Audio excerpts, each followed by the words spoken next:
Don't let the travel agencies or the social media glamour fool you. Traveling the world doesn't cost an arm and a leg, especially if you're a salary earner.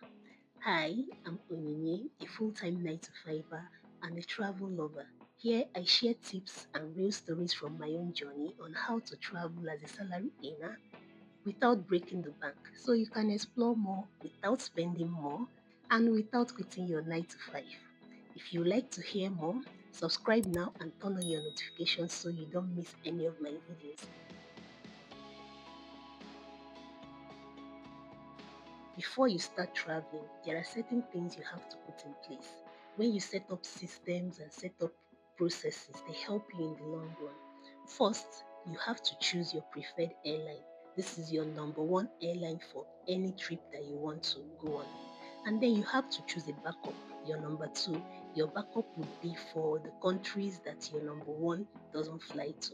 You have to register for their reward system. Now, it doesn't just end at registering for their reward system.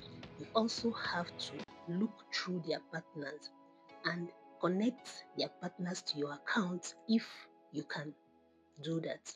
Otherwise, you also have to book for their partners when you're traveling. So you collect points from your airline and you also collect points from their partners.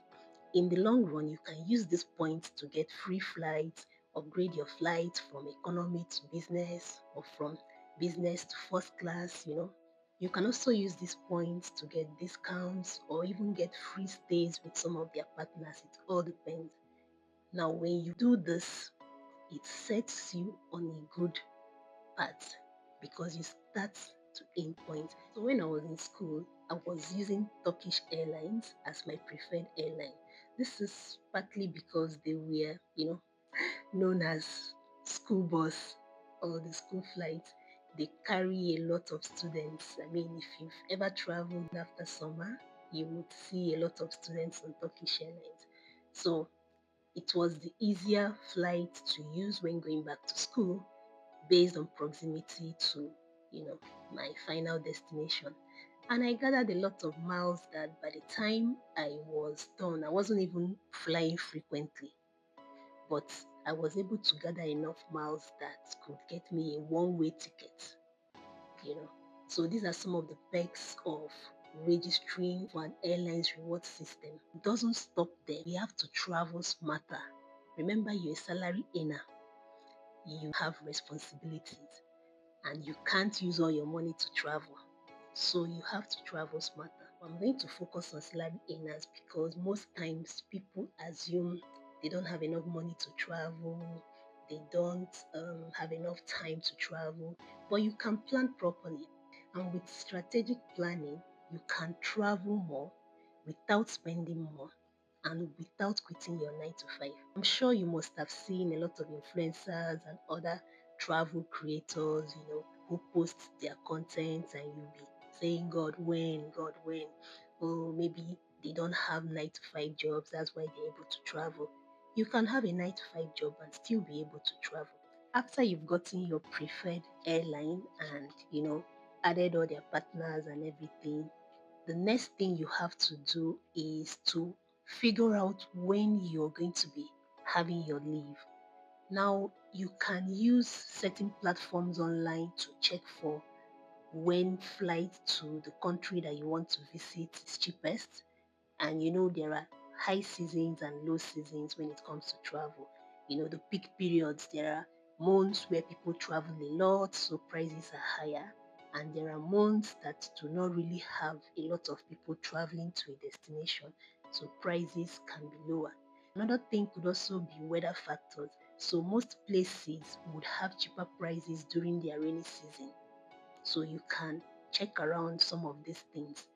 There are websites that you can use to track flights and check for low season. I like Skyscanner. There are many of them out there. But if you're not trying to travel around the lowest fare month, you can set a reminder or set an alert for the flight that you're tracking. Maybe you tried to check for a flight to a destination and the price was so high. So you can set an alert so that if there's any drop, you will get a notification.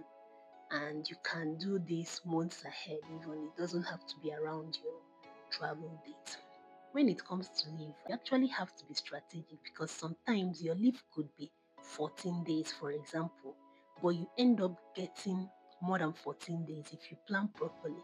For example, leaves around Easter, depending on where you work, if you close for Good Friday and Easter Monday, you have Good Friday, Saturday, Sunday, Monday, extra 4 days.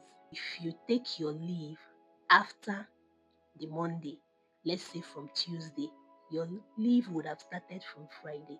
That's an extra 4 days to your 14 days. Now you have 18 days to explore. You can actually use one or two of the days to prepare yourself. If you're a woman, you do your hair, lashes, nails, and any other thing you like to do, to freshen up. And this is how you can plan your leaves strategically. After you've set up all these things, you should ensure that your accommodation is confirmed. So if you booked accommodation through any of the online platforms, for example, booking.com, always try to message the property to confirm that booking, because sometimes you can get to your destination and they'll be overbooked, and then they'll tell you sorry or apologize and all of that, and you probably have to get a different accommodation.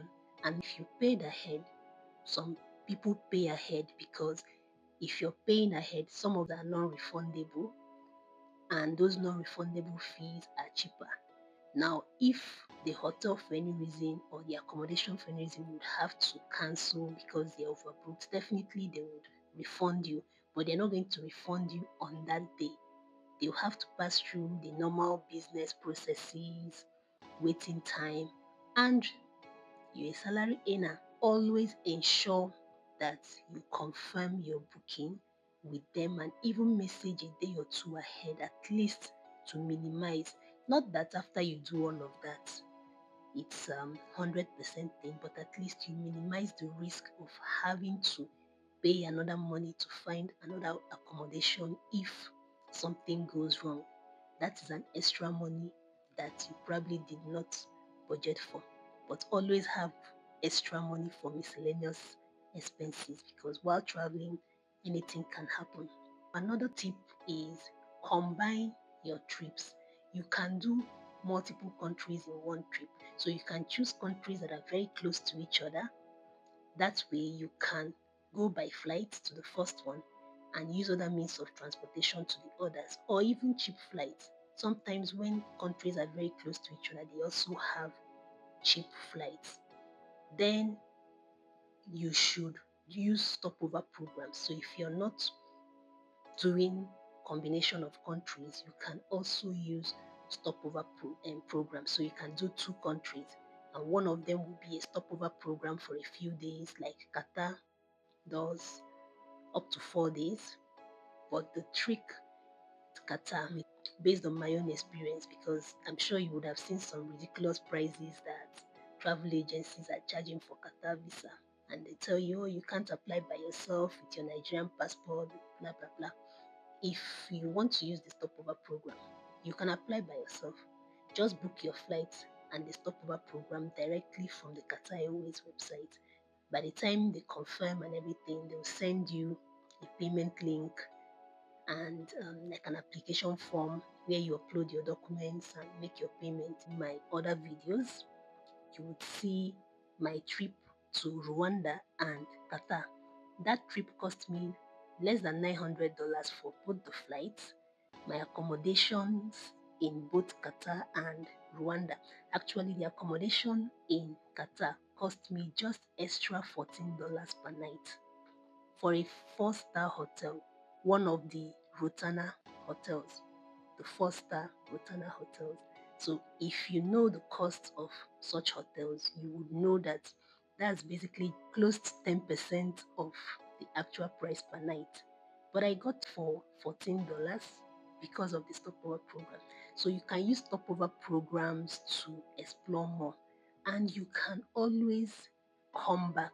You can do multiple stopovers, so you don't have to see everything in the city or everything in the country in one visit.